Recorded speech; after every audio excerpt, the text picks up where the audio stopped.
Hello দোস্ত, good morning. এখন সকাল 8টা বাজে। আমি রোদ্দুর পোহাচ্ছি একা একা বসে ঝিল পাড়ে। সামনে 2-2.5 কিলোমিটারের মধ্যে আমি কাউকে দেখতে পাচ্ছি না।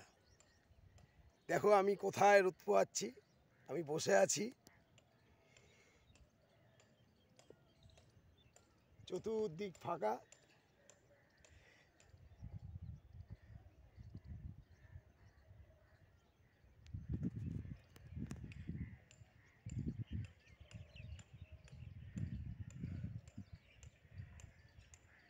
কি কেমন লাগছে? দারুণ।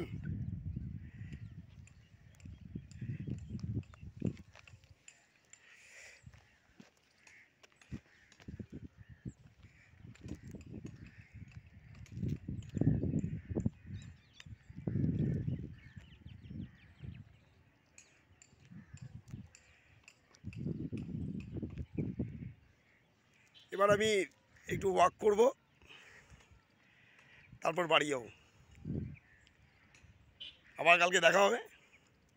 টাটা।